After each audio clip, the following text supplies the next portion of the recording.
여러분 수고 많으셨습니다. 2022학년도 대학 수학능력시험 사회문화 해설을 맡은 저는 박보입니다. 올해 시작할 때만 해도 올해 수능날까지 코로나 상황이 이어질지는 몰랐어요. 진짜 강력한 것 같습니다. 코로나는 너무 셉니다. 이런 어려운 환경에서 시험 보느라고 정말 애쓰셨고요. 사회탐구 시간까지 집중하느라고 진짜 어려웠을 텐데 사회문화는 그간 공부한 것에 맞춰서 여러분들이 정확히 잘 풀어내고 가뿐한 마음으로 나왔는지 진짜 궁금합니다.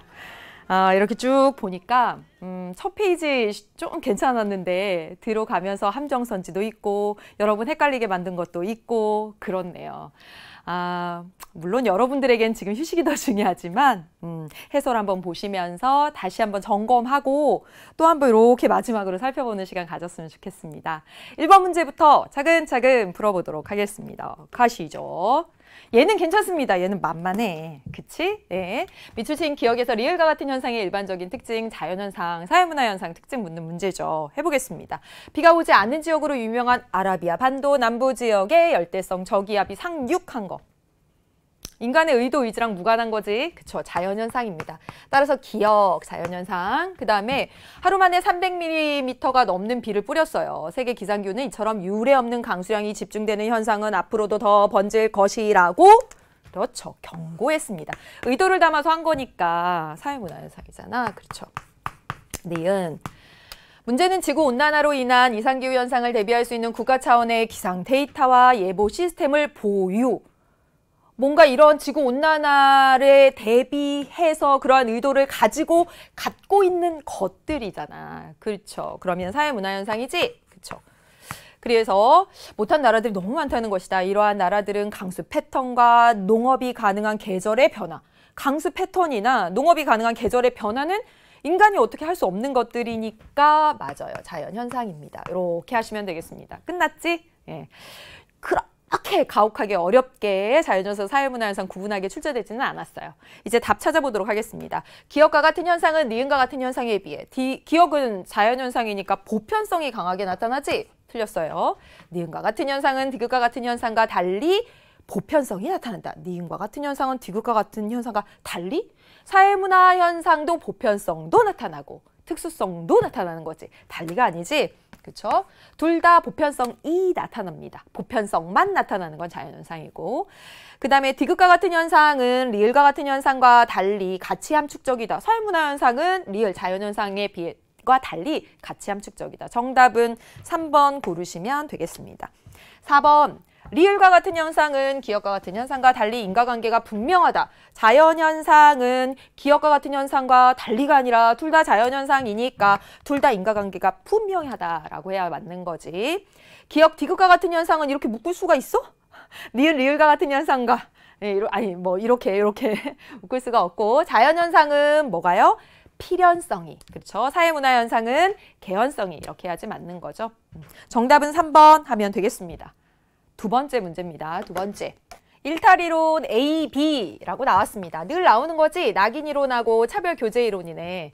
청소년 범죄에 대한 형사처벌을 강화하자는 주장에 대해서 일탈이론 A, B의 근거하여 의견을 서술하시오라고 했더니 어렸을 때 누구나 잘못할 수 있다. 청소년기에 형사처벌을 받으면 주변 사람들로부터 따가운 시선을 받게 될 것입니다. 벌써 나왔네. 그로 인해 범죄자로서의 부정적 자아 정체성을 갖게 되는 거야. 그래서 누구나 할 수 있어. 1차적 일탈. 그런데 낙인 찍히게 되면 다시 할 수 있어. 2차적 일탈 설명하고 있습니다. A 뭐다? 낙인이론 이렇게 하면 되겠지? 두 번째, 어린 나이에 일탈 행동을 일삼는 또래와 어울리면 했습니다. 범죄를 저지를 수 있다. 이로 인해 청소년기에 형사처벌을 받아 교정시설로 가게 되면 그곳에서 만난 사람들로부터 또 범죄에 대한 우호적인 태도를 강화해서 또 배우게 된대. 얘가 바로 뭐다? 차별교제 이론이다. 안 어려웠죠? 그쵸? 우리가 매번 봤던 그런 키워드들이 나와 있습니다. 그래서 할 만한 문제였어요. 1번. A는 일탈행위의 속성에 의해서가 아니라 그에 대한 사회적 반응에 의해서 일탈이 규정된다. 그렇지. 누구나 할 수 있어. 그런데 부정적으로 낙인 찍히면 이게 바로 뭐야? 사회적 반응이지. 정답은 1번 끝났습니다. 그러면 2번부터 5번까지 왜 오답인지 볼게요. B는 일탈행동의 원인을 차별적인 제재에서 찾는다.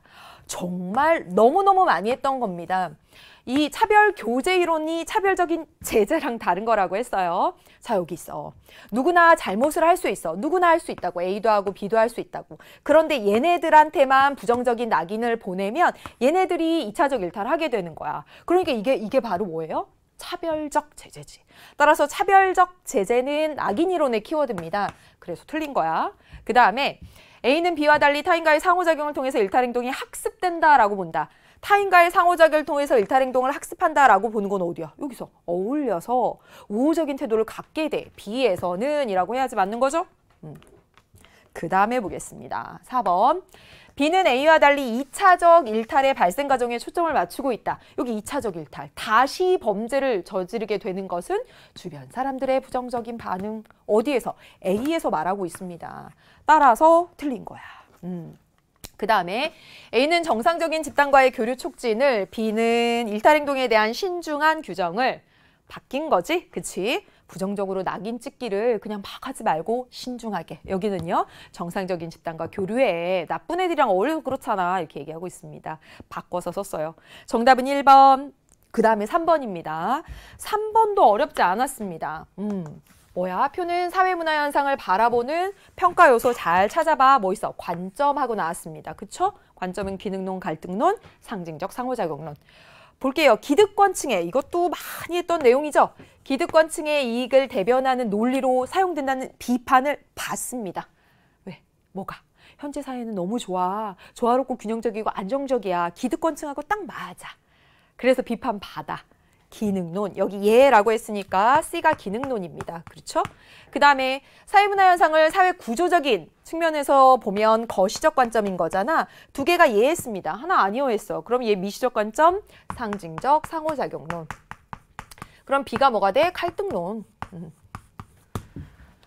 해볼게요. 기억. A는 B와 달리 집단 간 갈등을 사회변동의 원동력이라고 본다. A는 B와 달리? B는 다른 관점과 달리 갈등이 사회변동의 원동력이라고 보는 거지. 그 다음에 B는 C와 달리 사회 각 부분의 통합, 사회 각 부분의 통합, 균형, 안정, 누구 키워드야? 그렇죠. B는 C와 달리가 아니라 C의 키워드입니다. 그러니까 틀린 거지. 그래서 정답은 디귿 리을이겠네. 디귿 보겠습니다. C는 A와 달리 다양한 사회 제도들의 상호 의존 관계. 그렇죠. 이것도 많이 강조했던 내용입니다. 자, 기능론은 다양한 사회 제도들이 상호 의존해, 상호 보완적이야, 상호 유기적이야. 이 기능론 거. 여기는 상징적 상호작용이고. 그래서 디귿 맞죠? 그 다음에 가에 들어갈 수 있는 건 누가 이해하는 거? 상징적 상호작용론이 이해하는 거. 그래서 가에는 상징적 상호작용론에 해당하는 특징이 들어가면 되는 거죠. 그렇죠? 볼까요? 인간이 상황 정의에 기초하여 행동한다라고 본다. 상황에 대해서 개인이 가지는 주관적인 해석에 따라서 행동합니다. 어디서 강조해요? 상징적 상호작용론에서. 정답은 디귿 리을 해서 여러분 5번 이렇게 고르면 되겠습니다. 4번입니다. 4번. 1단원에서 나오는 사회조사 과정 문제 가요. 어려운 문제인데 이 정도면 그래도 안 어렵게 출제가 되었습니다. 이 정도면 괜찮지. 해볼까? 연구자 갑은 학업 성취도에 자기 통제력이 정의 영향력을 미칠 것이라는 가설을 검증하기 위해 라고 했습니다. 가설은 독립변인과 종속변인의 관계로 쓰는 거지? 그치? 정의 관계, 정의 영향, 명확한 관계로 쓰는 거지? 그러면 둘 중에 독립변인이 뭐야? 원인이 되는 변인. 둘 중에 뭐가 원인이 되는 변인이야? 그렇죠. 학업 성취도에 자기 통제력이 영향을 준다고 했어. 그러면 이 자기 통제력이 영향을 주는, 그렇지, 얘가 독립변인. 그래서 자기 통제력이 어떠냐에 따라서 학업 성취도에 영향을 줄 것이다. 이게 종속변인이 되는 겁니다. 이해돼요? 그래서 정해관계다라고 했으니까 이렇게 한 거겠지. 자기 통제력이 높을수록 학업 성취도가 높을 거야. 이렇게 세운 겁니다. 오케이. 이 가설을 검증하기 위해 90명을 대상으로 연구를 했는데요. 갑은 아동에게 초콜릿 한 개를 받아요. 받고 바로 먹어도 되지만 15분 동안 먹지 않고 기다리면 한 개 더 먹을 수 있다는 조건에서 자신의 기다림 행동 정도. 이 기다림 행동 정도가 뭐겠어요? 그렇지. 이 자기 통제력이라고 하는 게 굉장히 추상적이잖아. 근데 초콜릿을 먹고 싶은데도 참는 거야, 15분을. 이게 기다림 정도를 자기 통제력을 구체화시킨 겁니다. 이걸 뭐라고 불러요? 그렇지, 이게 개념의 조작적 정의지. 개념의 조작적 정의. 나온 거야. 그래서 바로 먹음, 기다리다 중간까지 먹음, 끝까지 기다림을 예측하여 기입하게 하였습니다. 해당 아동의 학업 성적을 구해서 통계 분석한 결과 끝까지 기다림 집단이 나머지 집단보다 학업 성적이 높았대요. 그러면 끝까지 기다린 애들이 기다림 정도, 통제 정도 높은 거잖아. 이거 맞아 떨어졌네? 그렇죠. 그 다음에 보겠습니다.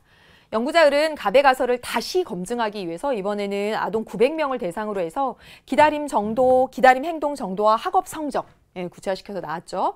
갑의 연구를 동일하게 수집을 했어요. 추가적으로 아동에 대한 가정 경제력을 거기다 또 추가적으로 조사를 한 거야. 그래서 연구 대상자를 두 집단으로 구분을 했습니다. 그래서 뭐냐면 경제력이 좋은 아이들과 그렇지 않은 아이들로 구분을 한 거지. 그래서 갑의 가설과 갑이 세운 가설, 여기 통제력이 높을수록 학업 성취도가 높을 것이다 라고 하는 가설과 자기가 추가한 가설, 경제력에 따라서 학업 성취도 요거 한 것 같아요. 검증하기 위해 분석한 결과 기다림 행동 정도에 따른 학업 성적의 차이는 통계적으로 유의미하지 않았고, 봐, 요거 자기 통제력에 따라 학업 성적의 차이가 유의미하지 않았대. 그러면 갑의 연구 결과랑 다르죠, 그렇죠? 다만 가정 배경에 따른 학업 성적과의 차이는 통계적으로 유의미하더라. 다시 말하면 의리 조사해 보니까 기다림 정도 자기 통제력이 아니라 가정의 경제적인 게 학업 성취도에 더 영향을 주더라. 이렇게 한 겁니다. 이해된 거죠? 그러면 해보도록 하겠습니다. 1번 해볼게요. 1번. 갑은 실험법, 을은 질문지법을 썼다. 여러분, 갑 실험법 썼어? 여기까지 막 시간이 쫓겨가지고 읽으면 실험법 같아. 초콜릿 한 개를 받고 바로 먹어도 되지만 15분 동안 먹지 않고 기다리면 한 개를 더 받을 수 있게 실험을 한 거야? 아니지. 지금 여기 뭐라고 했어요? 먹을 수 있다는 조건에서 자신의 기다림 행동 정도를 바로 먹을지. 나는 바로 먹을까? 아니면 기다리다 중간에 먹을까? 아니면 나는 끝까지 기다릴까? 요거를 예측하여 기입하게 했습니다. 따라서 이거 실험법 아닌 거죠. 그쵸? 실험법은 뭐예요? 독립변인을 처치해야 돼, 인위적으로. 근데 너라면 초콜릿 하나를 줬을 때 바로 먹을 거야? 중간까지 기다렸다 먹을 거야? 아니면 끝까지 기다릴 거야? 이걸 한번 예측해서 거기다 표시해봐야. 따라서 실험법을 쓴 것이 아닙니다.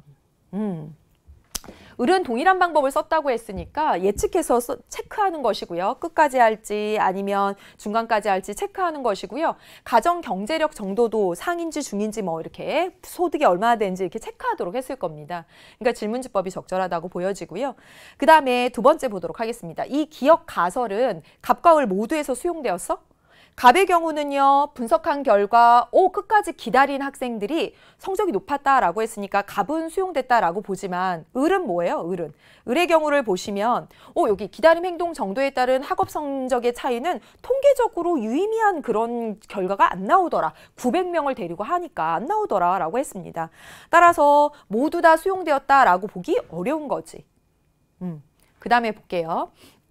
니은 있어요. 기다림 행동 정도는 갑과 을 연구 모두에서 독립 변수의 조작적 정의이다. 그렇죠. 했죠. 자기 통제력이라고 하는 독립 변수를 기다림의 행동 정도로 개념의 조작적 정의했다고 했잖아. 갑 이렇게 했고 을 그대로 갑의 연구를 그대로 동일하게 수집해서 갑의 가설 분석해 봤잖아요. 그래서 기다림 행동 정도와 학업성 똑같이 했죠. 따라서 무엇이다? 둘 다다 니은. 여기 기다림 행동 정도는 독립 변수에 대한 조작적 정의다. 맞죠. 정답은 3번 이렇게 고르시면 되겠습니다. 그 다음에 디귿은 어디죠? 학업 성적은 갑의 연구에서, 미음은 을의 연구에서 이 학업 성적은 갑의 연구에서 종속변이 맞네요. 학업 성적 갑의 연구에서 종속변이 맞죠. 그 다음에 미음은 뭐죠? 미음 여기 있네요. 가정의 경제적 배경은 을의 연구에서 종속변인이에요. 이거 이렇게 한 거잖아. 가정 경제적 배경에 따라서 학업 성취도가 어떠한지 이거 알아본 거잖아. 을은 그거 하나를 추가한 거잖아요. 자기 통제력에 따라서 학업 성취가 어떠한지, 부모의 경제력, 가정의 경제력에 따라서 학업 성취도가 어떠한지 따라서 경제적 배경이라고 하는 것은 뭐가 되는 거야? 독립변수가 되는 거지. 틀린 거예요. 그 다음에 보겠습니다. 리을은 두 집단으로 구분한 것은 실험 집단과 통제 집단을 구분하기 위한 과정이다. 개념 강의부터 엄청 강조했던 내용입니다. 뭔가 두 집단으로 나누면 가정 경제력, 여기 가설 하나 더한 거잖아요. 경제력에 따라서 학업 성취도가 어떤지 알아보고자 한 거잖아. 그러면 실험법이 되려면 한 집단은 경제력을 높게 뭐 처치하고 안 하고 이래야지 실험법인 건데 아닌 거죠. 학생들한테 물어본 거야. 니네 경제력이 상이야 중이야 하야 표시하게 했다고. 표시하게 해서 좋다고 한 학생 거, 아니라고 하는 학생 거 이렇게 구분해서 성취도를 비교해 본 거예요. 따라서 실험법 쓴 게 아니다. 실험법을 안 썼는데 왜 이 실험 집단, 통제 집단이 나와? 맞지? 그쵸. 그래서 정답은 3번 하면 됩니다. 어찌 보면 어려울 수도 있지만 개념 강의부터 차근차근 강조했던 내용이에요. 했고요. 3번입니다. 5번 보도록 하겠습니다. 가와 달리 나에만 부각된 문화의 속성 만만치 않습니다. 이런 경우는 처음 나왔어. 뭐 신유형이라면 신유형이라고 할 수 있습니다. 문화의 속성에 뭐가 있죠? 학공, 전축, 변. 제가 이런 문제 나오면 뭐 밑줄도 없고 그다음에 단서도 없어요. 그러면 선지부터 먼저 보라고 했습니다. 그래서 선지에 혹시라도 하나라도 제해지나 한번 볼게요. 문화는 상징을 통해 후천적으로 학습된다. 학습성이네. 세대를 전승하며 보다 풍부해진다. 이게 뭐야? 축적성이야. 축적성. 문화는 유기적으로 연결된 총체로서 존재한다. 이건 뭐죠? 전체성. 다른 부분과 연결되어 있다. 그 다음에 시간이 흐르면서 변화한다. 변동성이에요. 문화는 구성원들의 사고와 행동에 동질성을 갖게 한다. 왜? 그렇지. 공유하고 있으니까. 학공, 전축, 변 다 나왔어. 선지 보고는 뭐 못 가르겠네. 그러면 이제 위에 보도록 하겠습니다. 이 문제의 포인트는 어디에만? 나에만 부각되어 있는 걸 찾으라는 거야.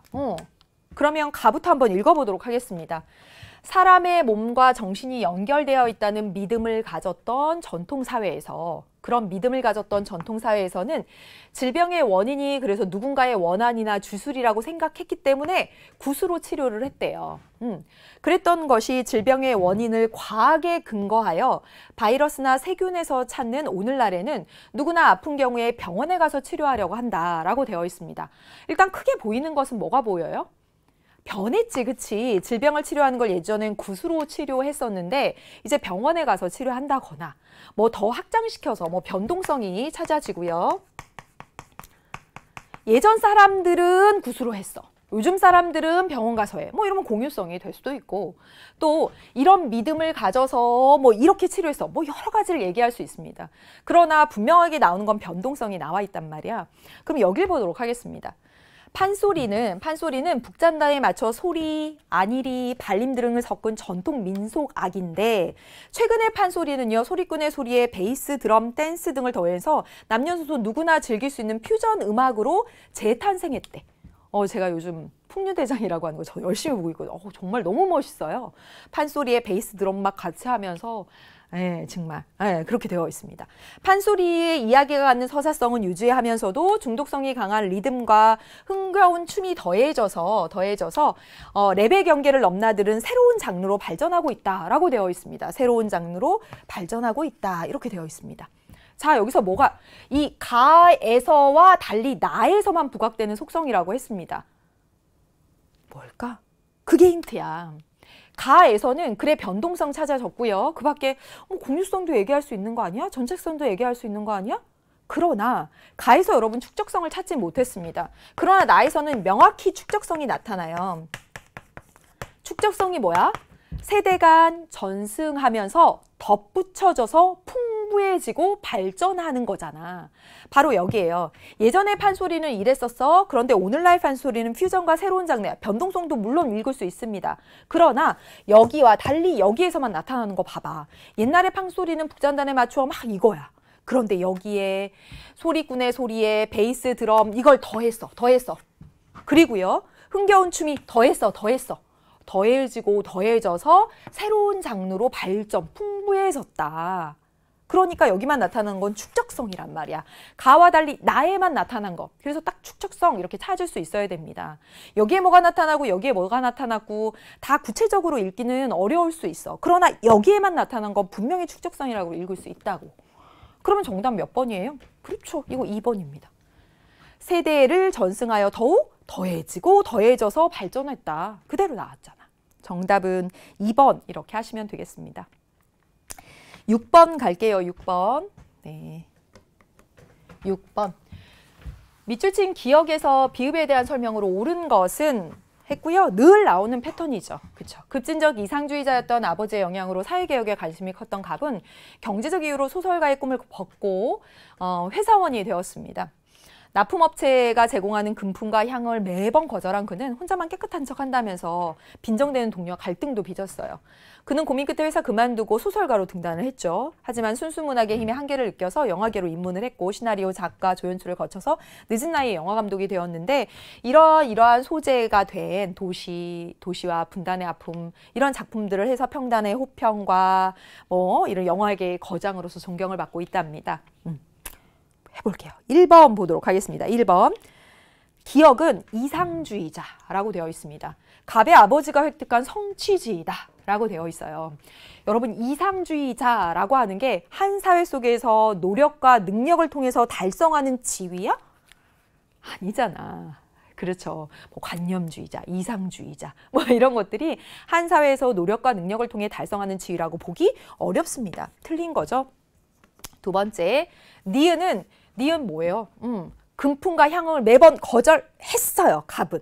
이게 뭐지? 회사원으로서 그런 거 받아서는 안 된다고 생각하고 그렇게 수행한 거야. 실제 갑이 수행한 거니까 역할행동 맞죠? 정답 2번입니다. 디귿은 갑이 경험한 역할 갈등이다. 역할 갈등인지 아닌지 구분하는 거 참 많이 연습했습니다. 이건 동료와의 갈등이야. 역할 갈등은 뭐예요?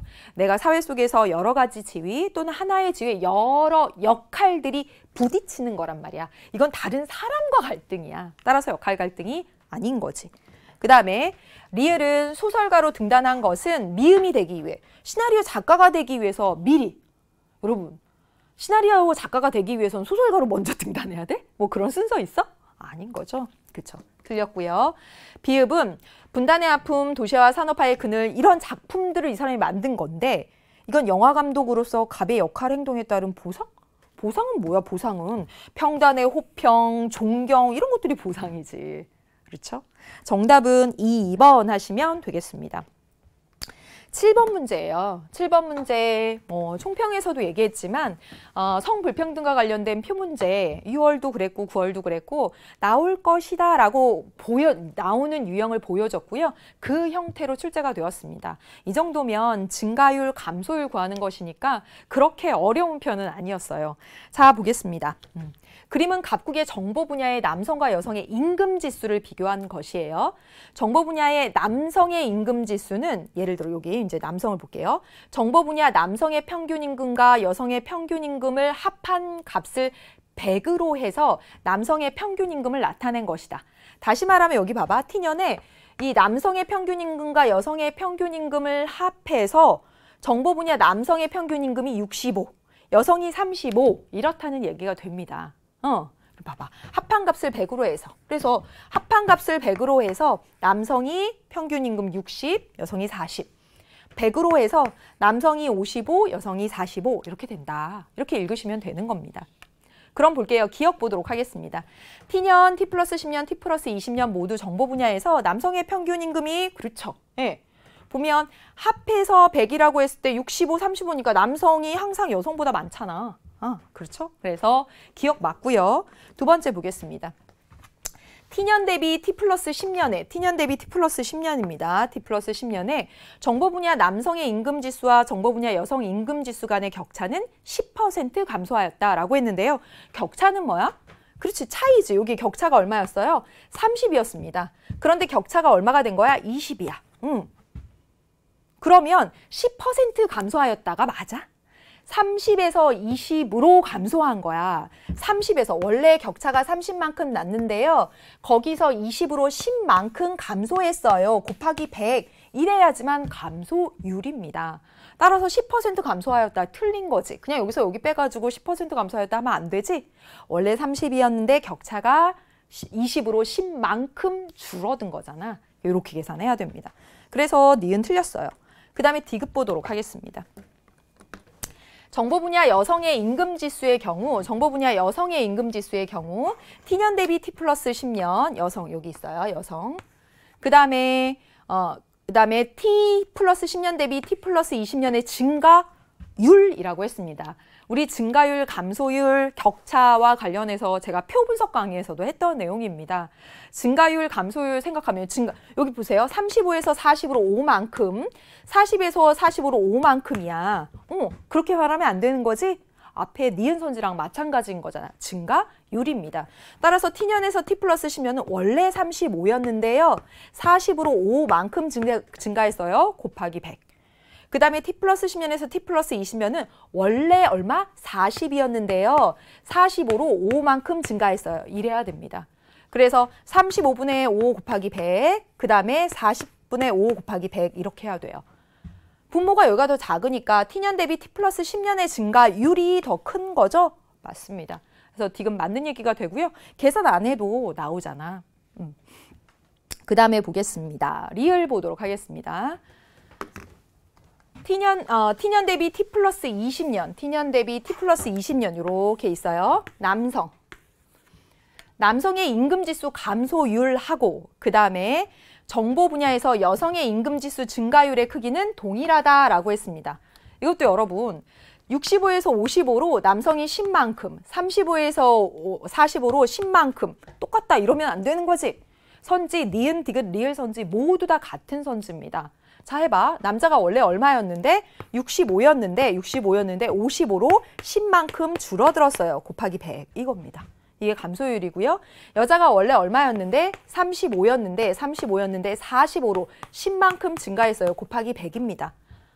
물론 계산할 수도 있지만 분모가 여기가 더 작으니까 여자의 증가율이 더 큰 거죠. 따라서 감소율과 여성의 증가율은 동일하다. 틀린 겁니다. 되셨죠? 그쵸? 그래서 해봤고요. 8번 보도록 하겠습니다. 8번. 7번 문제는 기억 디귿해서 2번 고르시면 됩니다. 그다음에 8번입니다. 자료 수집 방법 A씨의 일반적인 특징에 대한 설명으로 옳은 것은 했습니다. 늘 나오는 거죠. 자료 수집 방법. 각각 문헌연구법, 질문지법, 면접법 중에 하나다라고 나왔으니까 해볼게요. 연구 대상자와 협조를 얻기 위해서 연구 대상자, 여기 힌트네. 친밀한 관계를 형성하는 것이 중요하다고 했어. 왜냐하면 내면의 이야기를 이끌어내니까 우리 라포르 형성이라고 말하기도 했습니다. 뭐겠어? 이거 면접법입니다. A 면접이에요. 됐네. 그래서 연구 대상자와 언어적 응답뿐만 아니라 언어적 응답이 중요하죠. 예, 대화를 통해서 또 언어적 상호작용을 통해서 하는 거니까 뿐만 아니라 대면에서 할 때는 표정도 보고 비단어적 막 이렇게 손을 막 이렇게 하는지 아니면 눈을 막 회피하는지 이런 것도 본다고. 면접법. 동일한 연구 문제를 다룬 연구가 있는지 동일한 내가 지금 하는 연구 문제를 다른 게 있나? 찾아보는 거야. 뭐겠어? 그렇죠. 문헌연구법입니다. 문헌연구법이에요. 연구자 자신의 주장을 제지할 수 있는 기존 연구 이렇게 딱 나와버렸잖아. 그러면 여기 나머지 하나 뭐겠어요? 이거 질문지법이겠네. 하나의 문항에서 하나의 내용만 묻고 있는지 점검한다. 그렇죠. 이게 질문지 작성의 유의점에 썼던 내용이잖아요. 하나의 문항에서 2개 물어서는 안 된다. 가장 유익하고 재미있는 프로그램이 무엇입니까? 하나의 문항에 2개 묻는 거야. 유익한 건 사회문화, 재밌는 건 딴 거.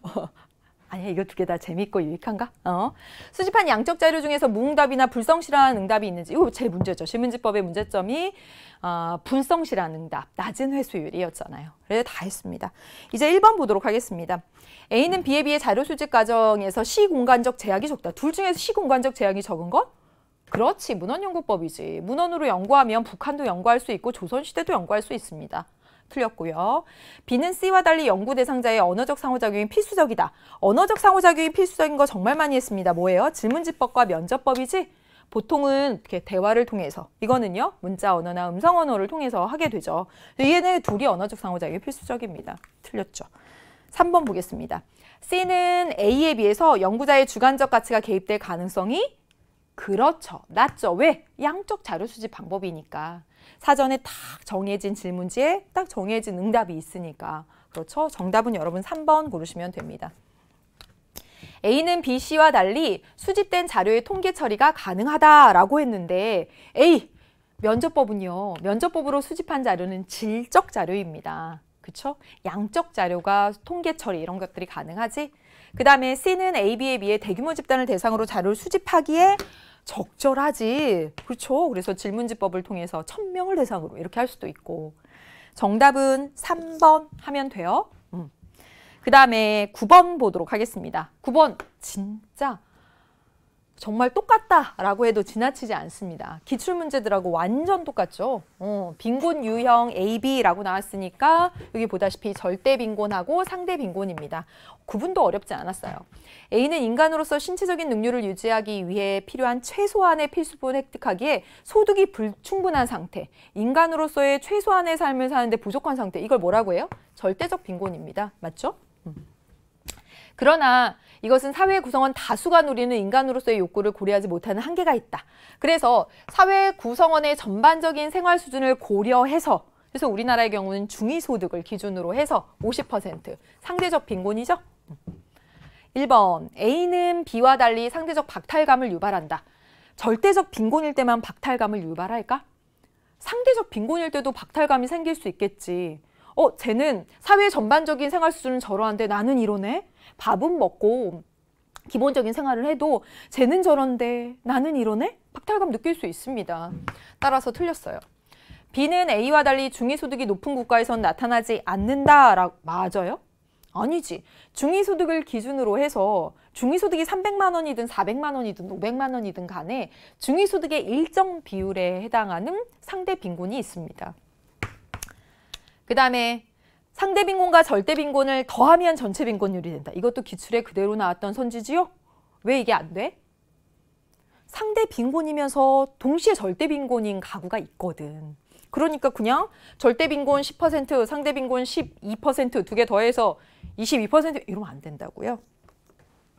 우리나라에서는 B와 달리 A를 파악할 때 사회 구성원의 소득 분포 상태를 고려한다라고 했는데요. 사회 구성원의 소득 분포를 고려해서 소득이 높은 가구부터 그렇지 않은 가구까지 줄 세워서 중위소득을 기준으로 해서 중위소득의 50%라고 하는 건 B, 상대적 빈곤입니다. 그래서 틀린 거죠. 우리나라에서는 A, B에 해당하는 가구를 선정할 때 모두 그렇죠. 객관화된 기준을 적용합니다. 둘 다 뭐라고 했어? 객관적 빈곤이라고 했지. 최저생계비 미만, 그 다음에 중위소득의 50% 미만이라고 하는 기준을 가지고 있습니다. 정답은 5번이고요. 너무나 많이 나왔던 선지입니다. 10번 가겠습니다.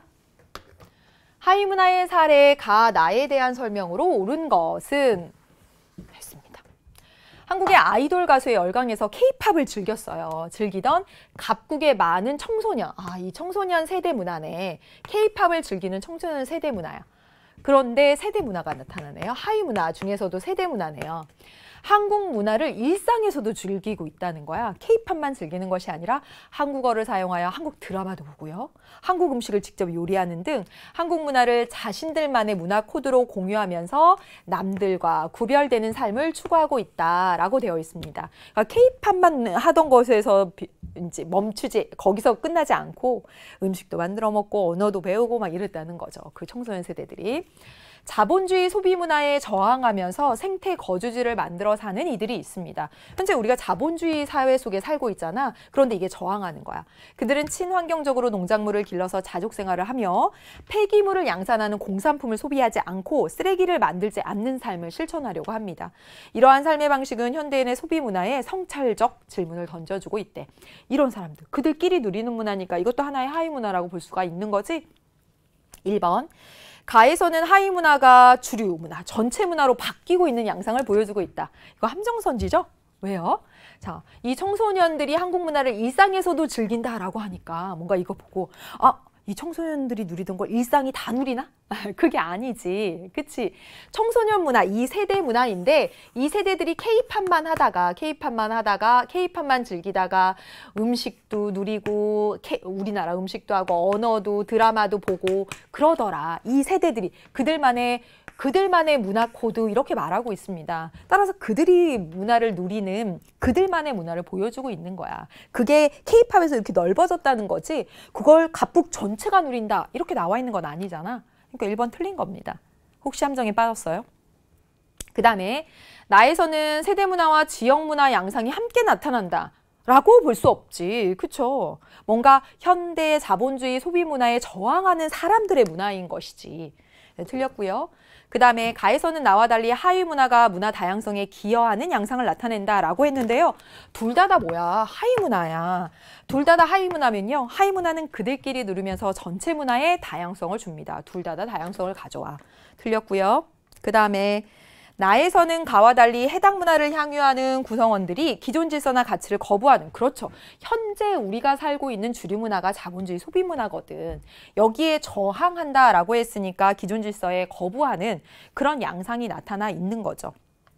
그 다음에 가나 모두에서 물질 문화의 변동 속도를 비물질 문화의 변동 속도가 따라가지 못하는 거. 이걸 뭐라고 불러요? 그렇지. 이게 문화 지체라고 말하죠. 문화 지체. 여러분 가에서 문화 지체 찾을 수 있어요? 물질 문화 변동 속도는 굉장히 빠른데 비물질 문화가 못 따라가는 거. 나타나지 않습니다. 따라서 틀린 얘기가 돼요. 나에서 뭐 굳이 찾자면 자본주의, 소비, 뭐 사회의 발달, 물질 문명의 발달 이런 건 있지만 사람들이 뭐 쓰레기를 함부로 버리고 해서 의식은 못 따라간다 뭐 이렇게 말할 수도 있겠지만 가에서는 그래서 틀렸습니다.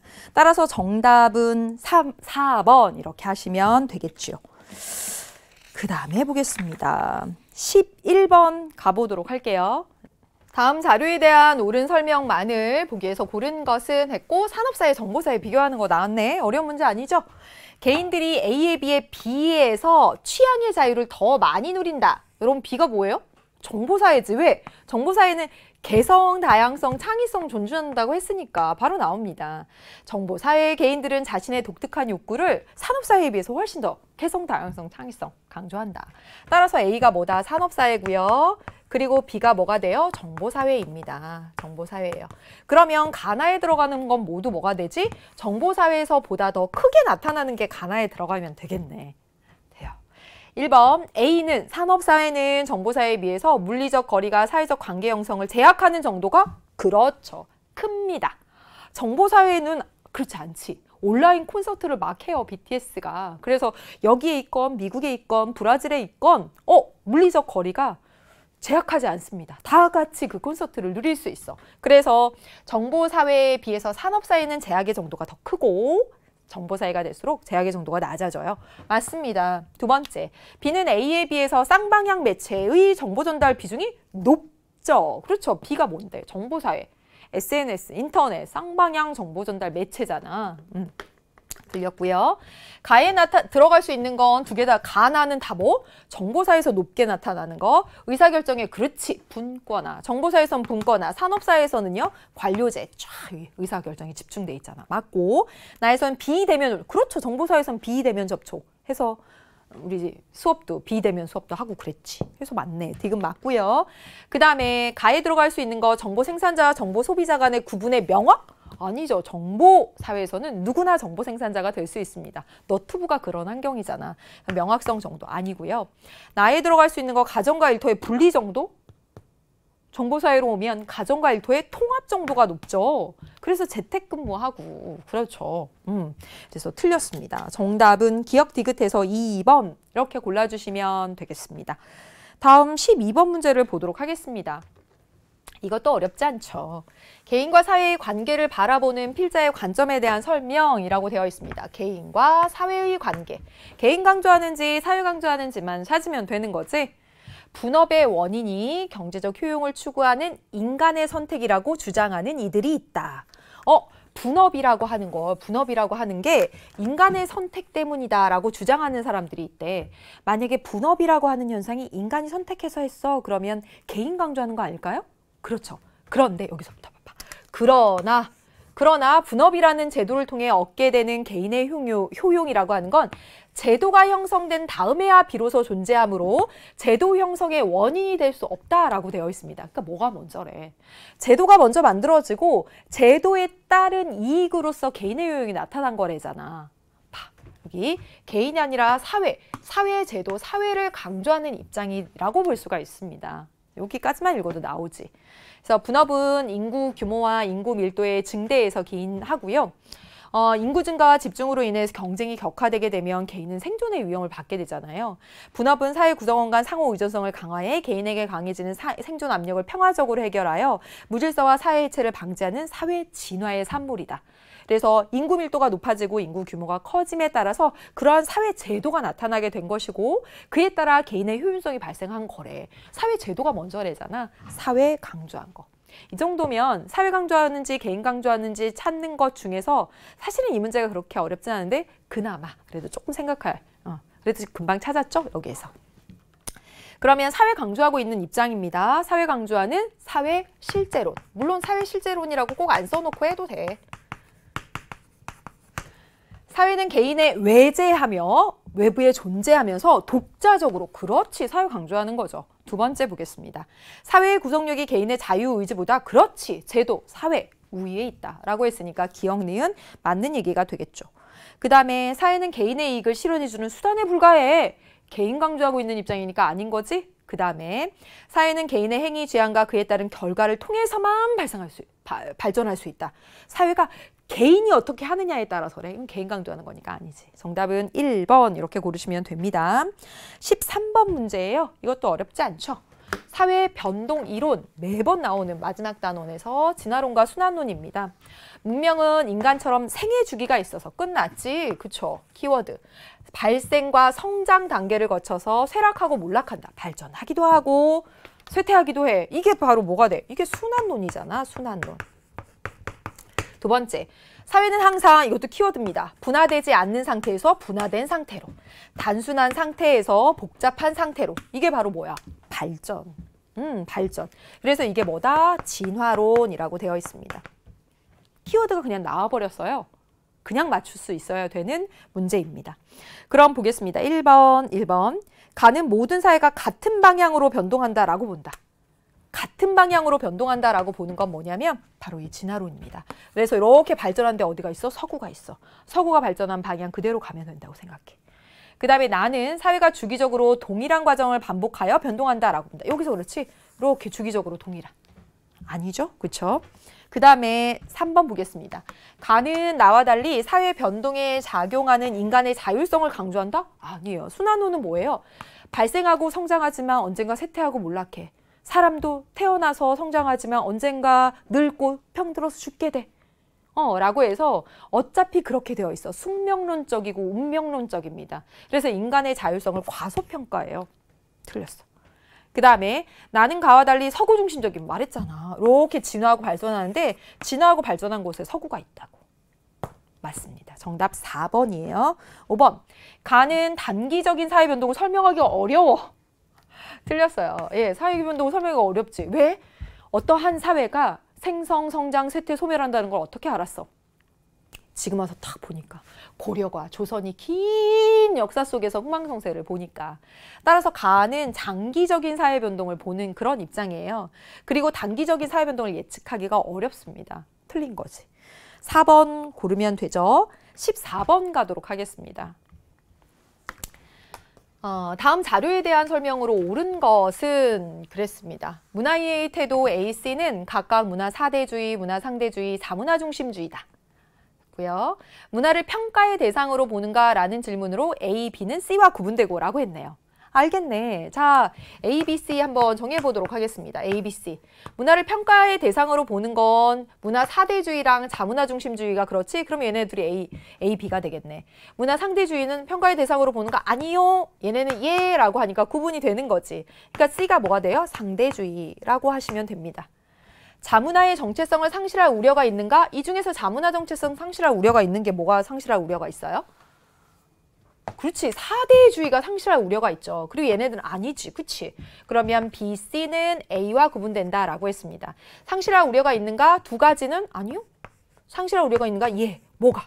4대주의가. 그래서 A가 4대주의, 그 다음에 B가 자문화 중심주의, 그 다음에 C가 상대주의. 이렇게 고르시면 되겠습니다. 그리고 해볼게. 800년의 전통을 이어온 일명 거리의 투우라 불리는 이 축제에서는 날카로운 뿔을 가진 거구의 황소와 빨간 스카프를 두른 수천 명의 사람들이 함께 달리는 모습을 볼 수가 있대요. 그랬더니 갑이 이런 거야. 역시 우리나라 소몰이 축제는 세계인이 봐야 될 최고의 문화예요. 라고 하면서 역사가 짧은 다른 나라에선 감히 흉내도 못 낼걸요. 우리나라께 최고예요. 라고 말하고 있습니다. 뭘까? 그렇죠. 자문화 중심주의. 자문화 중심주의로 말하고 있어. 그렇죠? 맞아요. 매년 외국 여행 때 이 축제를 경험했는데요. 웅장한 규모와 분위기가 정말 최고더라고요. 반면 우리나라 축제는 다른 나라 사람인가 봐. 정말 부끄러워요. 뭐겠어? 그렇죠. 4대주의. A가 4대주의입니다. 4대주의. 자기 문화를 열등하게 보고 있는 거잖아. 하지만 황소가 처참하게 죽잖아요. 이게 무슨 축제입니까? 폐지해야 돼요. 라고 얘기하고 있습니다. 그러면 문제를 풀어볼게요. 1번, 갑의 문화의 태도는 뭐지? 자문화 중심주의. 우리께 최고예요. 틀렸네. 두 번째, 을의 문화의 태도는 B다. 을의 문화의 태도는 우리 문화 정말 부끄러워요. 라고 말하고 있는데 이게 무슨 자문화 중심주의야. 틀렸죠? 그쵸? A입니다. 병의 문화의 태도는 문화 상대주의다. 라고 했습니다. 맞아? 자, 여러분 이거 보고 그러면 안 돼요. 동물의 생명을 보호하는 뭔가 보편적인 가치 이런 걸 얘기하고 있긴 하나 문화 상대주의는 뭐야?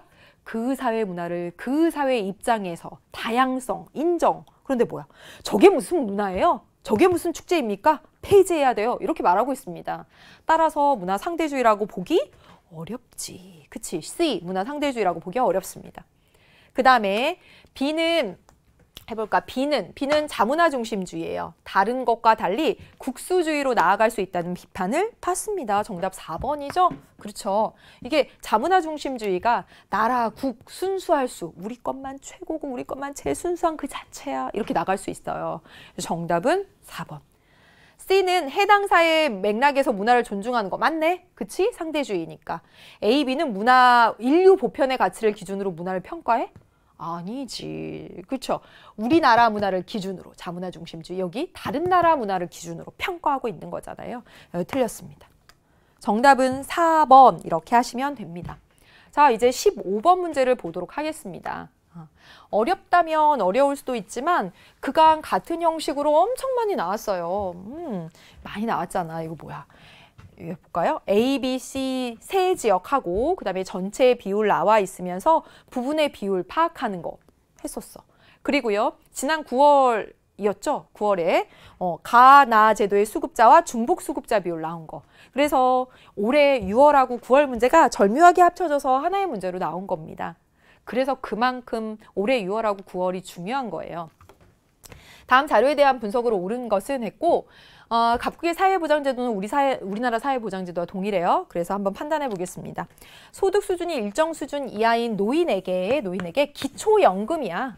기초연금? 공공부조. 맞지? 두 번째, 고령이나 노인성 질병 등의 사유로 일상생활을 혼자서 수행하기 어려운 노인들에게 장기 요양급여를 제공하여 노후의 건강 증진 및 생활 안정의 도모를 목적으로 한다. 자, 여러분 이거 정말 많이 했습니다. 뭔가 고령이나 노인성 질병 등을 사유로 해서 뭔가 서비스해 주는 거야? 자, 여기야. 노인 장기 요양 보험입니다. 개념에서부터 시작해서 굉장히 강조했던 내용입니다. 노인 장기 요양 보험이니까 얘 사회보험에 속합니다. 그거부터 틀리면 안 되겠지. 따라서 가제도는 무엇이냐면 공공부조. 얘는요 사회보험. 부조라는 거 많은 말을 생략해서 이렇게 썼습니다. 그래서 A지역, B지역, C지역 전체 비율이 나와 있는데요. 여기 빈칸입니다. 여기 빈칸이에요. 그럼 그거 찾아내야 되겠네요. 여기 물어봤으니까. 그거부터 찾아내는 것부터 시작해야 됩니다.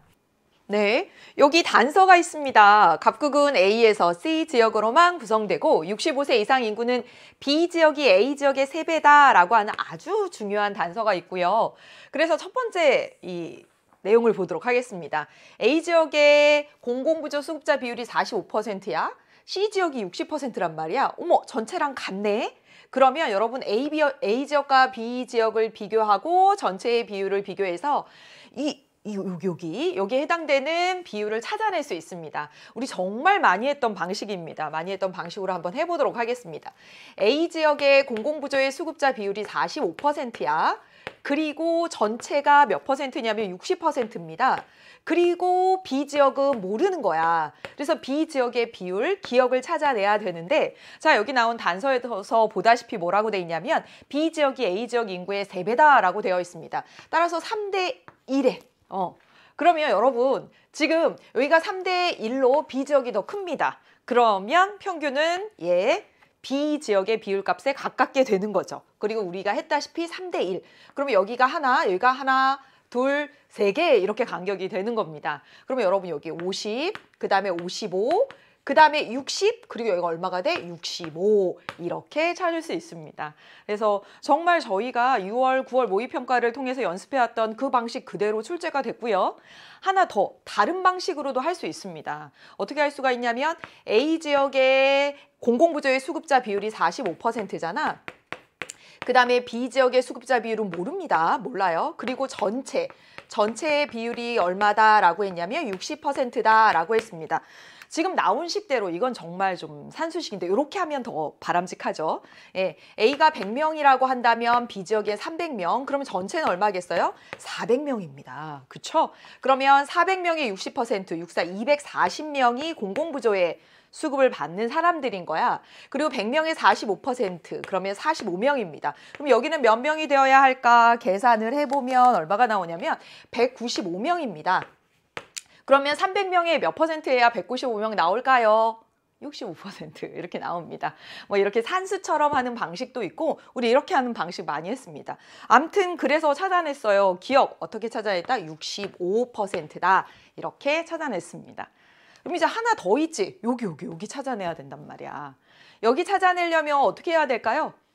일단 A 지역과 B 지역의 상대적인 크기를 알았습니다. 1대 3하고 알았단 말이야. 여기도 주어져 있고요. 여기 보시면 B 지역, C 지역 비율 나와 있고 전체 비율 나와 있어. 그러면 C 지역의 크기를 판단해야지만 여기 알 수 있겠네요. 그쵸? 그러면 C 지역의 크기는 어떻게 판단할 수 있느냐? 자, 여기 보도록 하겠습니다. 가나 중복자 수급 비율이 나와 있습니다. 첫 번째 했던 것과 마찬가지 방식인 거지. 이거 지워주란 말, 여기 똑같잖아. 그러니까 A 지역은 생각하지 않아도 되는 거죠. 마치 여기 생각하지 않고 이거 했던 것처럼. 그래서 C 지역과 B 지역의 크기를 비교할 수 있습니다. 해볼까요? 해보겠습니다. 자, B 지역의 중복 수급자 비율은 10%입니다. 10%지. 그 다음에 C 지역의 중복 수급자 비율이 4%란 말이야. 그런데 전체가 몇 퍼센트라고 했어요? 6%다 이렇게 되어 있습니다. 자, 봐봐. 전체의 중복 수급자 비율이 C 지역에 가까워요. 그 말은 C 지역이 더 크다는 거, B 지역보다. 그럼 얼마나 더 클까? 그렇죠. 여기 간격이 얼마? 2입니다. 그렇죠. 여기 간격이 얼마예요? 4예요. 따라서 1대 2. 그래서 여기가 B 지역과 C 지역이 1대 2의 비율이 됩니다. 되셨죠? 그럼 여러분 보겠습니다. A 지역보다 B 지역이 3배 커요. 그쵸? 그리고 B 지역보다 C 지역이 2배 더 큽니다. 그럼 여기가 1이면 여기가 3이고 여기가 6 이렇게 되면 되겠네. 그래서 여기가 100명이라고 한다면 여기가 300명이라고 할 거고요. 여기가 600명이라고 할 거고요. 전체는 1000명입니다. 이렇게 놓고 풀면 되겠습니다. 그래서 이거 지우고요. 그러면 우리 이제 여기를 구할 수가 있는 거죠. 이건 뭐 산수식으로 하는 게 편하죠. 네, 해보겠습니다. 얼마예요? 전체는 200명입니다. 그렇죠? 600명의 19% 계산하면 여러분 얼마 나오냐면 114입니다. 114. 300명의 19% 계산하면 얼마 나오냐면 57 나옵니다. 그러면요, 여기는 몇 명? 네, 해보세요. 200명에서 이것 빼고 이것 빼면 여기 29명이어야 되고요. 100명이니까 29명, 29% 그대로 나오게 되는 거죠. 그래서 기억과 니은, 네, 여기 퍼센트고요. 이건 명입니다. 명. 네. 그래서 65%, 29%다 찾아냈습니다. 그래서 1번 선지에 보시면 여기 23이라고 했으니까 그렇지, 틀린 거지. 그 다음에 두 번째 보도록 하겠습니다. 금전적 지원을 원칙으로 하는 제도의 수급자 비율하고 C지역과 B지역 이렇게 물어봤습니다. 자, 금전적 지원을 원칙으로 하는 제도는 뭐죠? 가나 모두에 해당이 됩니다. 그렇죠. 가나 모두 수급을 받는 비율을 찾아내는 거야. 그런데 여기 중복 수급자가 있으니까 중복 수급자의 비율을 감안해서 비율을 계산해야 되겠죠. 그렇죠? C지역부터 보도록 하겠습니다. 여기 보세요. C지역. 가제도의 수급을 받는 비율이 60%고요. 그 다음에 나제도의 수급을 받는 비율이 19%입니다. 중복 수급이 얼마래요? 4%죠. 예, 그렇죠. 그럼 결과적으로 가만 받는 건 56%, 그리고 나만 받는 비율은 15% 이렇게 됩니다. 그래서 여러분 이걸 다 더해보면 얼마가 나오냐면 C지역의 경우는 그렇지 75%지. 그렇죠. 다 이렇게 가만, 나만, 그리고 중복 이렇게 해서. 예, 물론 이거 두 개 더해서 빼기 4 해도 되는 것이고요. 마찬가지로 B지역 해보도록 하겠습니다. B지역 해보면 얼마가 되죠? 가를 받는 비율이 65, 나를 받는 비율이 19.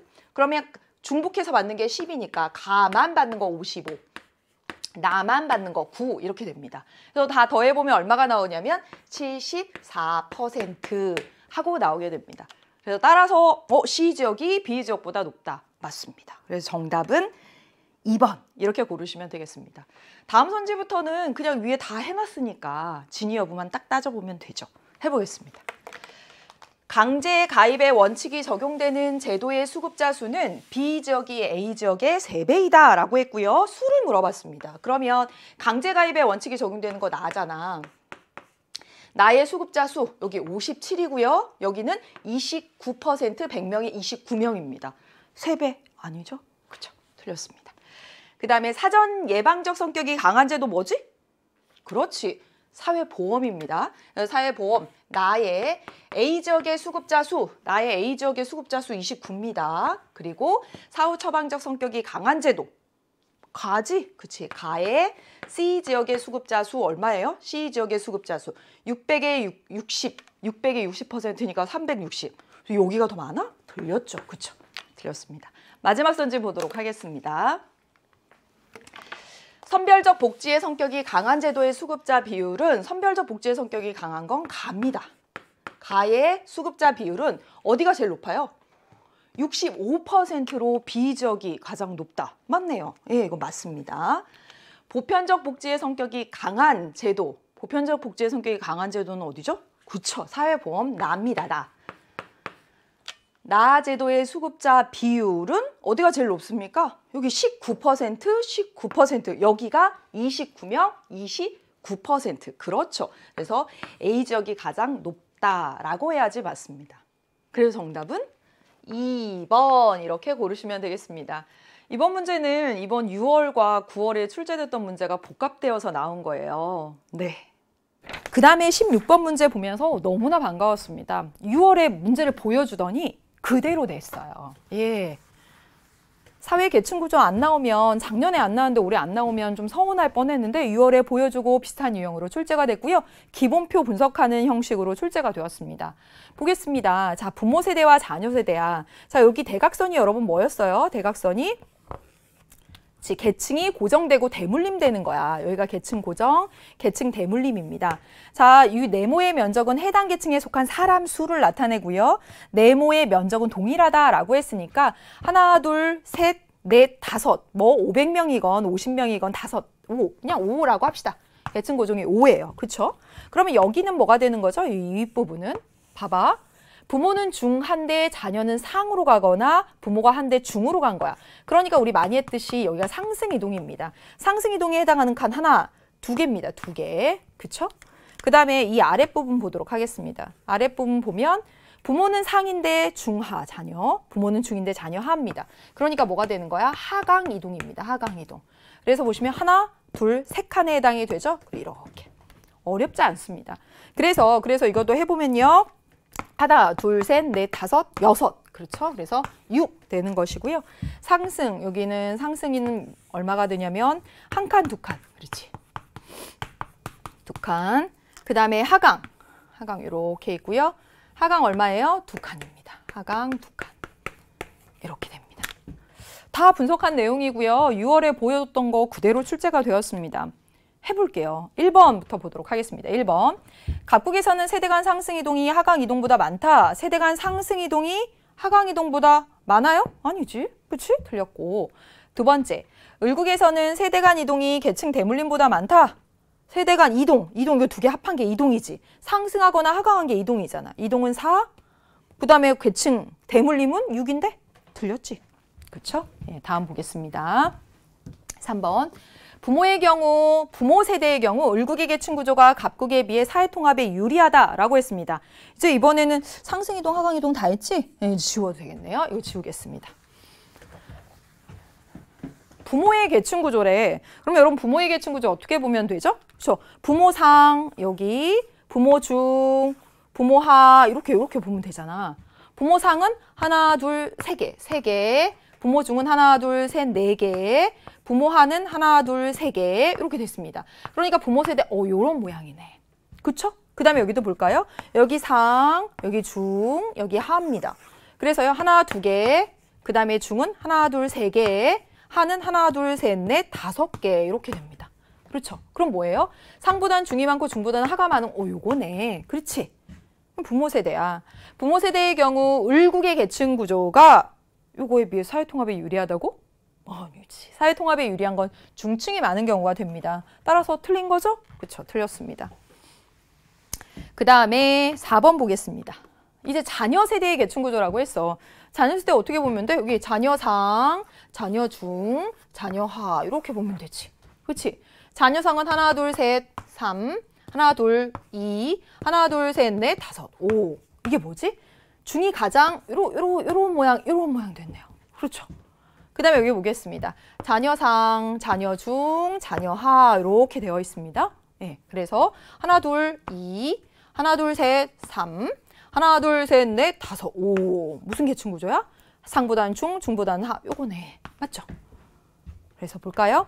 자녀 세대의 경우 갑국의 계층 구조는 모래시계 형이고 그 다음에 을국은 피라미드형. 정답 4번 이렇게 고르시면 됩니다.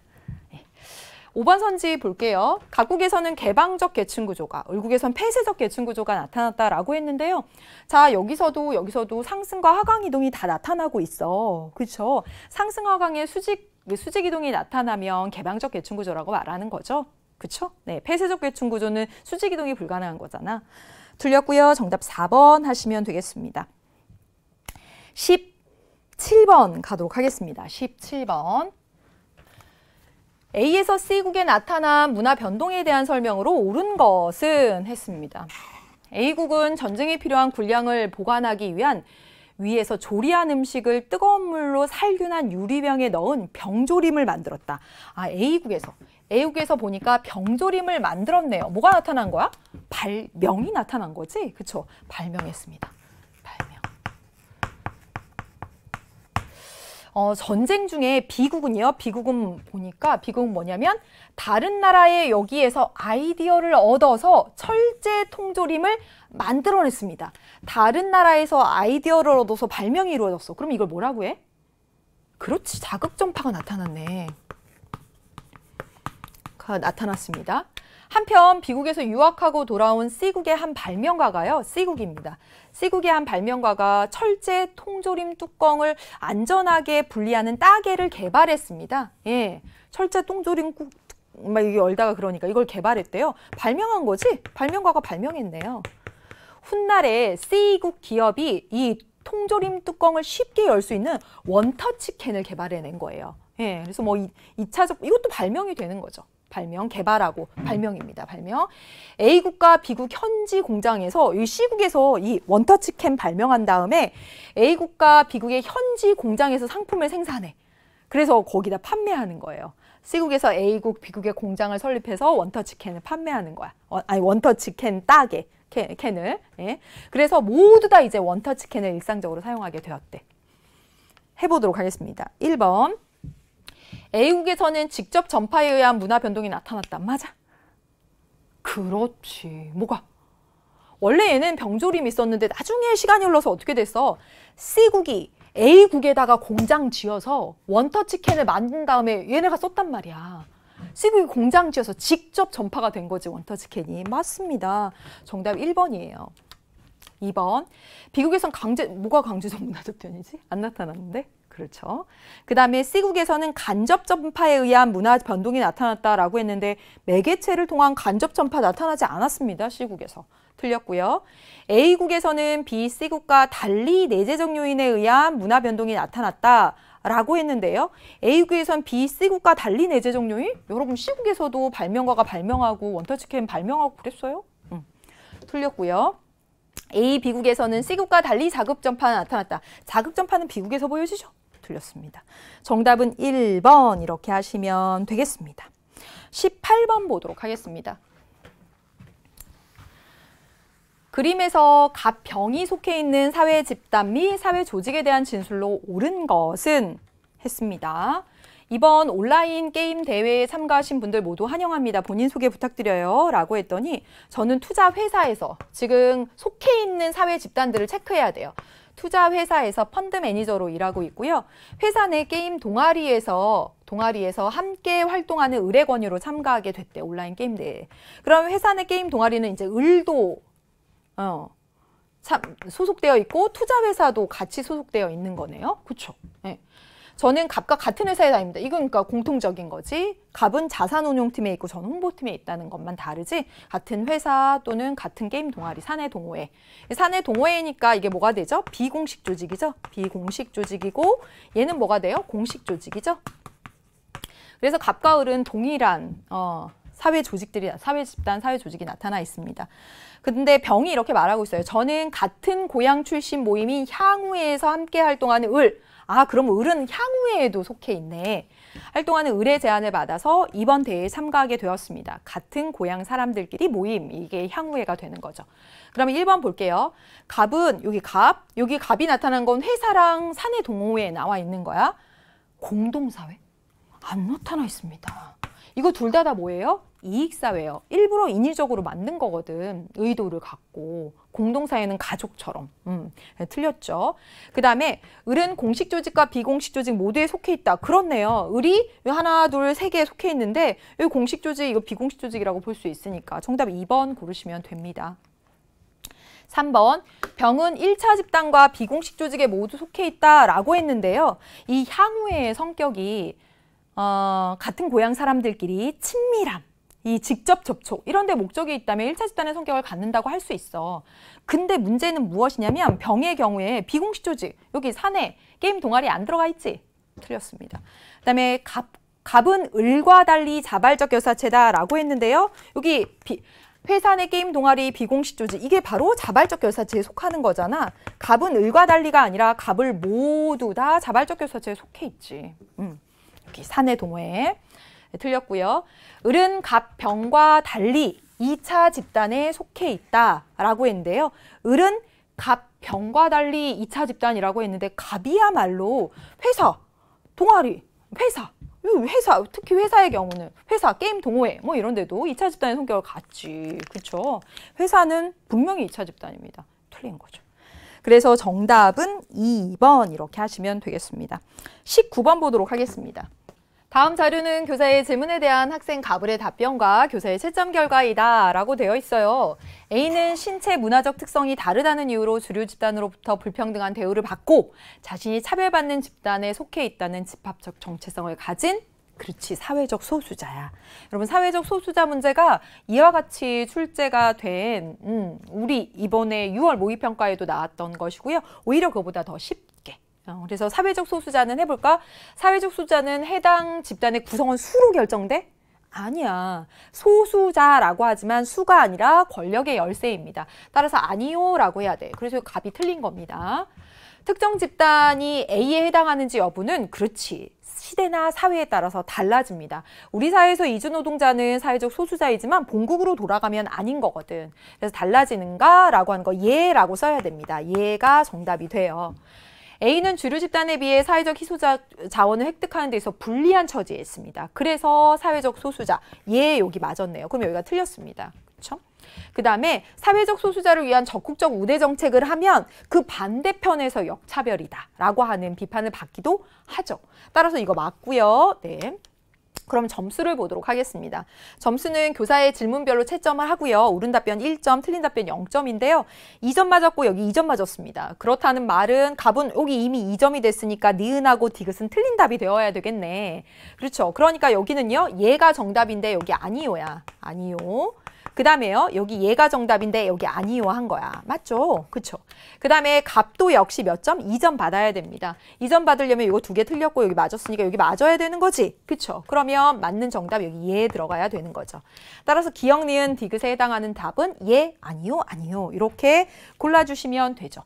따라서 정답은 몇 번이야? 예, 아니요, 아니요. 3번 골라주시면 되겠습니다.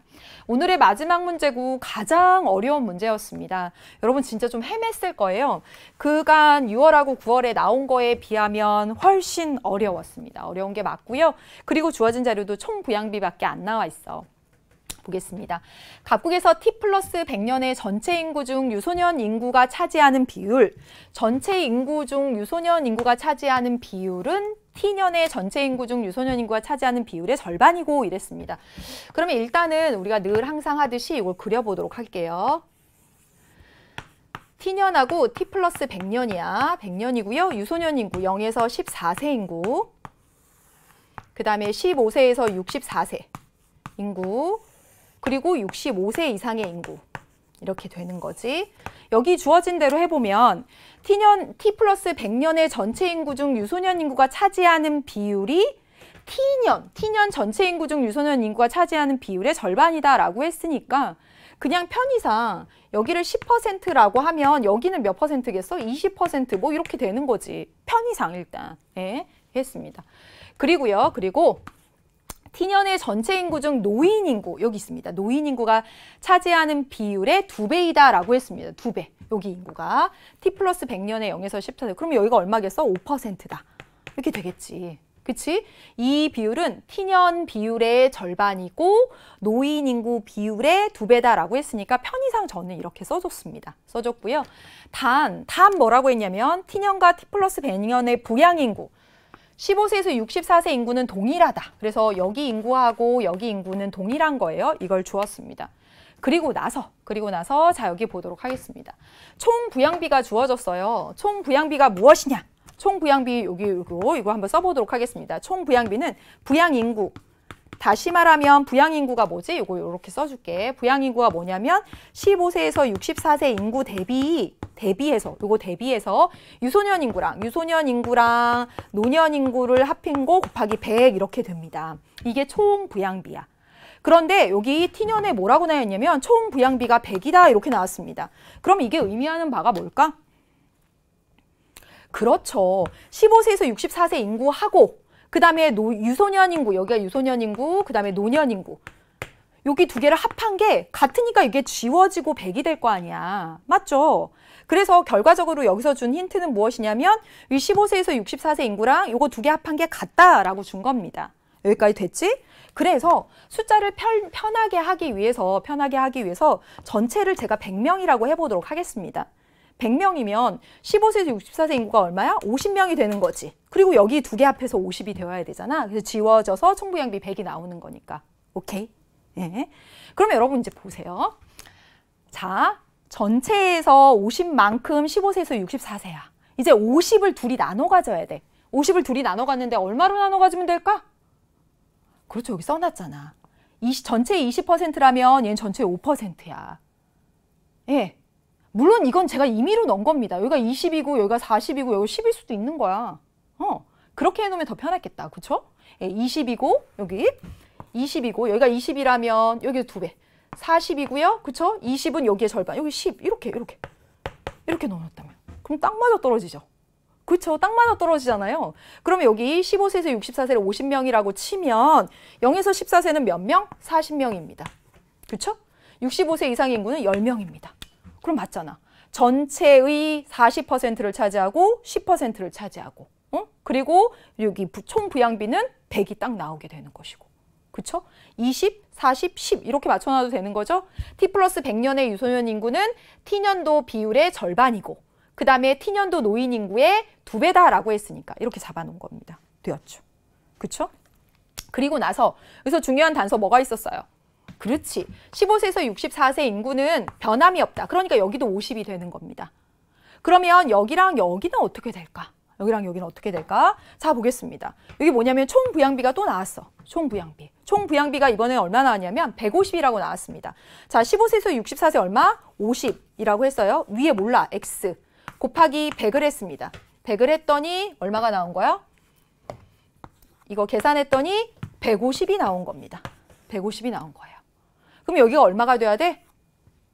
그렇지. 75가 되어야죠. 75가 되어야지만 이렇게 지워지는 거니까. 지워져서 여기 하면 150 이렇게 나오잖아. 너무 친절하다. 그래서 요렇게 두 개, 즉 X, 다시 말하면 유소년 인구랑 노년 인구를 합해서 75입니다. 이걸 찾았어요. 맞죠? 그럼 여기가 75고 여기가 50이란 말이야. 그럼 전체가 얼마? 125다. 이걸 찾았단 말이야. 그러면 125의 몇 퍼센트? 20%. 유소년 인구가 차지하는 비율이 20%라고 했을 때 여기 40%, 10% 딱 맞아떨어졌잖아. 그러니까 여기 20%, 125에 20% 하면 여러분 얼마가 되냐면 이산수도 제가 보다니요. 125에 20% 하고 계산을 하면 25. 25. 맞죠? 5분의 1이니까. 아니, 5분의 1이니까 25 맞죠? 25고요. 여기가 얼마가 돼? 50 이렇게 나오게 됩니다. 그래서 이제 다 구한 거야. 예. 은근 까다로웠다라고 말할 수가 있습니다. 여기 20, 40, 10 넣으면 딱 맞아 떨어지네. 예, 처음에. 물론 여기 10, 그 다음에 뭐 25 이렇게 넣어서도 이렇게 넣을 수 있습니다. 제가 애초에는 이렇게 했는데 자, 이제 다 됐습니다. 이제 문제를 풀어보도록 하겠습니다. 이제 해볼게요. 1번 가도록 하겠습니다. 1번. 요거 보고 할게요. T년 대비 T 플러스 10년 전체 인구는 100에서 125로 얼마만큼 증가한 거예요? 25% 증가한 거지. 그치? 50% 증가하였다라고 했으니까 틀린 거. 그 다음에 두 번째. T년 대비 T 플러스 10년의 유소년 부양비라고 했습니다. 유소년 부양비 어떻게 구하면 돼? 15세에서 64세 인구 대비 유소년 0에서 14세 인구 곱하기 100입니다. 해볼게요. 얼마예요? 50분의 40에서 얼마가 됐어요? 50분의 25가 됐습니다. 25가 됐어요.